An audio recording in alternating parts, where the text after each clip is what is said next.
మరోవైపు జగనన్న గారిని కూడా అడుగుతున్నా, బీజేపీ పార్టీకి రాజశేఖర్ రెడ్డి గారు ఎన్నిసార్లు వ్యతిరేకించలేదు? రాజశేఖర్ రెడ్డి గారు ప్రతి అవసరం వచ్చిన ప్రతిసారి, అవకాశం వచ్చిన ప్రతిసారి బీజేపీ పార్టీని వ్యతిరేకించలేదా? ఎందుకంటే బీజేపీ పార్టీ ఒక మత తత్వ పార్టీ కాబట్టి. మతం పేరుతో చిచ్చు పెట్టడం, ఆ మంటలో చలి కాచుకోవడం, ఇదే కదా బీజేపీ పార్టీకి తెలిసిన రాజకీయం. ఒక మతాన్ని అవమానించడం, ఇంకో మతాన్ని రెచ్చగొట్టడం, ఇదే కదా బీజేపీకి తెలిసిన రాజకీయం. అందుకే కదా రాజశేఖర్ రెడ్డి గారు అంతలా బీజేపీ పార్టీని వ్యతిరేకించారు. ఇదే కదా బీజేపీ పార్టీ ఒక గోత్రా అయినా, ఒక మణిపూర్ ఘటనైనా ఇదే కదా నిరూపిస్తున్నాయి. అలా రాజశేఖర్ రెడ్డి గారు బీజేపీ పార్టీని ప్రతిసారి వ్యతిరేకించారే, మరి అలాంటి బీజేపీ పార్టీతో ఆయన కొడుకై ఉండి జగనన్న గారు ఎలా పరోక్షంగా పొత్తులు పెట్టుకున్నారో, అక్రమంగా ఎందుకు పొత్తులు పెట్టుకున్నారో ఆంధ్ర రాష్ట్ర ప్రజలకు సమాధానం చెప్పాల్సిన అవసరం జగనన్నకుంది. ఒక్క మాట అంటే ఒక్క మాట అయినా నిలబెట్టుకోలేకపోయాడు జగనన్న గారు. రాజశేఖర్ రెడ్డి గారు మాటిస్తే మాట తప్పని, మడమ తిప్పని నాయకుడు రాజశేఖర్ రెడ్డి గారు. రాజశేఖర్ రెడ్డి గారు రైతులను ఎంత బాగా చూసుకున్నాడు. ఆ రోజు రాజశేఖర్ రెడ్డి గారు ముఖ్యమంత్రిగా ఉండగా రైతే రాజు, వ్యవసాయం పండుగ, రైతులకు రుణమాఫీ చేశాడు, ఇన్పుట్ సబ్సిడీ ఇచ్చాడు, ఎరువుల మీద సబ్సిడీ ఇచ్చాడు, పంట నష్టపోతే పంట నష్టపరిహారం ఇచ్చాడు, మద్దతు ధరనిచ్చాడు, పెట్టుబడి ధరను తగ్గించాడు. అందుకే కదా ఆ రోజు రైతు అంత బాగా బతికాడు. మరి ఇప్పుడు జగనన్న గారు ముఖ్యమంత్రిగా ఉన్నారే, ఎలా ఉంది వ్యవసాయం? ఏమన్నా ఎలా ఉంది వ్యవసాయం? బాగుందా వ్యవసాయం? ఈరోజు అప్పు లేని రైతున్నాడా? అప్పు లేని రైతున్నాడా? మద్దతు ధర ఉందా? ఇన్పుట్ సబ్సిడీ ఉందా? విత్తనాల మీద సబ్సిడీ ఉందా? కనీసం పంట నష్టపోతే పంట నష్టపరిహారం అయినా ఉందా? ఒక్క రకంగా కూడా రైతులను ఆదుకోవడం లేదు జగనన్న గారు. ఆ రోజు జగనన్న గారు ఎలక్షన్లకు పోతున్నప్పుడు చెప్పిన మాట ఏమిటి? 3,000 కోట్లతో నేను రైతుల కోసము, రైతుల మద్దతు ధర కోసము ఒక స్థిరీకరణ నిధి ఏర్పాటు చేస్తానన్నాడు జగనన్న గారు. చేశాడా? మద్దతు ధర 3,000 కోట్ల నుంచి ఇస్తున్నాడా?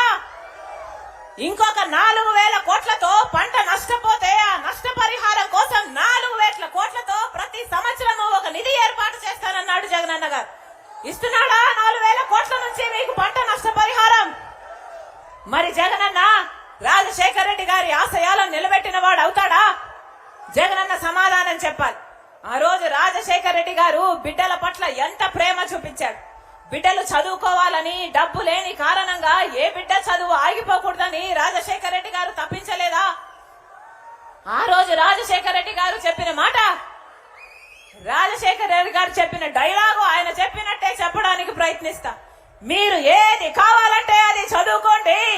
మీరు డాక్టర్ అవుతారా, మీరు ఇంజనీర్ అవుతారా, మీరు ఎంబీఏ చేస్తారా, మీరు ఎంసీఏ చేస్తారా, మీరు ఏది కావాలంటే అది చదువుకోండి, ప్రభుత్వమే ఉచితంగా చదివిస్తుంది అన్నాడు కదా రాజశేఖర్ రెడ్డి గారు. మరి ఏమైంది? ఉందా ఇప్పుడు ఫీజు రీయింబర్స్మెంట్? ఫీజు రీయింబర్స్మెంట్ ఎలాగో లేదు. కన్న తల్లిదండ్రులు కూలీ నాలీ చేసి కష్టపడి అప్పు సొప్పు చేసి బిడ్డలు చదివించుకుంటే పోనీ చదివిన బిడ్డలకు ఉద్యోగాలు వస్తున్నాయా? ఏమన్నా ఉద్యోగాలు వస్తున్నాయా? బిడ్డలకు ఉద్యోగాలు వస్తున్నాయా? మొన్నటికి మొన్న ఒక దగా డిఎస్సీ వేశారు. జగనన్న గారు ముఖ్యమంత్రి కాకముందు మేనిఫెస్టోలో చెప్పిన మాట, ప్రభుత్వ శాఖలో 2,30,000 ఉద్యోగాలు ఖాళీగా ఉన్నాయి, ఏపీసీ బిఎస్సీ ద్వారా అన్ని భర్తీ చేస్తామని అధికారంలోకి వచ్చారు. ప్రతి జనవరి 1నే జాబ్ క్యాలెండర్ విడుదల చేస్తానని చెప్పాడు జగనన్న గారు. అంతేకాదు 23,000 ఉద్యోగాలు, టీచర్ ఉద్యోగాలు ఖాళీగా ఉన్నాయి, మెగా డిఎస్సీ వేస్తానని చెప్పిన జగనన్న గారు 5 సంవత్సరాలు కుంభకర్ణుల్లా నిద్రపోయారు. ఇప్పుడు ఎలక్షన్లు వచ్చాయని ఇప్పుడు నిద్ర లేచి 6,000తో దగా డిఎస్సీ, ఒక దగా డిఎస్సీ వేస్తే అది ఆంధ్ర రాష్ట్ర ప్రజలను దగా చేసినట్టు కదా అని అడుగుతున్నాం. కాంగ్రెస్ పార్టీ నిలబడి పోరాటం చేస్తే మహిళనై ఉండి నన్ను హౌస్ అరెస్ట్ చేసి డిటైన్ చేయాలని చూశారు. పోలీసుల్ని తప్పించుకొని పార్టీ ఆఫీస్ లోనే రాత్రంతా గడిపి మరుసటి రోజు ధర్నా చేయబోతే, సెక్రటేరియట్ లో రిప్రజెంటేషన్ ఇవ్వకపోతే, మహిళని చూడకుండా నన్ను గాయపరిచి ఈడ్చుకెళ్లి పోలీస్ స్టేషన్ లో పడేసింది జగనన్న సర్కార్. మరి ఇది ఆంధ్ర రాష్ట్ర ప్రజలకు ద్రోహం చేసినట్టు కాదా? ఆంధ్ర రాష్ట్ర బిడ్డలకు దగా చేసినట్టు కాదా? జగనన్న గారు సమాధానం చెప్పాలి.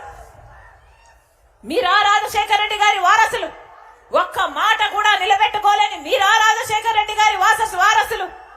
రాజశేఖర రెడ్డి గారు జలయజ్ఞంలో 54 ప్రాజెక్టులు ఆంధ్ర రాష్ట్రంలో తలపెట్టారు. 12 ప్రాజెక్టులు రాజశేఖర రెడ్డి గారే పూర్తి చేస్తే 42 ప్రాజెక్టులు అలాగే మిగిలిపోయాయని ఆ రోజు జగనన్న గారు ముఖ్యమంత్రి కాక ముందు మేనిఫెస్టోలో చెప్పిన మాట. ఆ 42 ప్రాజెక్టులకు 1,41,00,000 రూపాయలు ఖర్చు అవుతుంది, నేను అన్ని ప్రాజెక్టులను పూర్తి చేస్తానని చెప్పిన జగనన్న గారు ఇప్పటికి ఎన్ని ప్రాజెక్టులు పూర్తి చేశారో సమాధానం చెప్పాలి. కనీసం 10 ప్రాజెక్టులు చేశారా? కనీసం 5 ప్రాజెక్టులు చేశారా? పోలవరం ప్రాజెక్టు పూర్తయిందా? కనీసం చిన్న ప్రాజెక్టు హంద్రీనివా అయినా పూర్తయిందా? గాలేరు నగరి అయినా పూర్తయిందా? ప్రాజెక్ట్ అదంతా అయినా పూర్తయిందా? ఒక్కటంటే ఒక్కటి కూడా చేయని జగనన్న గారు, ఒక్క మాట కూడా నిలబెట్టుకోని జగనన్న గారు రాజశేఖర రెడ్డి గారి వారసులు ఎలా అవుతారో, ఆయన ఆశయాలు ఎలా నిలబెడుతున్నాడో జగనన్న గారు సమాధానం చెప్పాలి. పూర్తి మద్యపాన నిషేధం అని చెప్పి అధికారం లేకొచ్చాడు జగనన్న గారు. అయిందా పూర్తి మద్యపాన నిషేధం? ఏమన్నా అయిందా? పూర్తి మద్యపాన నిషేధం చేయకపోతే అసలు ఓట్లే అడగను అన్నాడు జగనన్న గారు. పూర్తి మద్యపాన నిషేధము నేను మేనిఫెస్టోలో పెడుతున్నాను, నాకు మేనిఫెస్టో అంటే భగవద్గీత, ఖురాను, బైబుల్ అన్నాడు కదా జగనన్న గారు. మరి పూర్తి మద్యపాన నిషేధం చేయకుండా ఎందుకు అడుగుతున్నాడు జగనన్న గారు ఓట్లు? ఆంధ్ర రాష్ట్ర ప్రజలకు సమాధానం చెప్పాలి.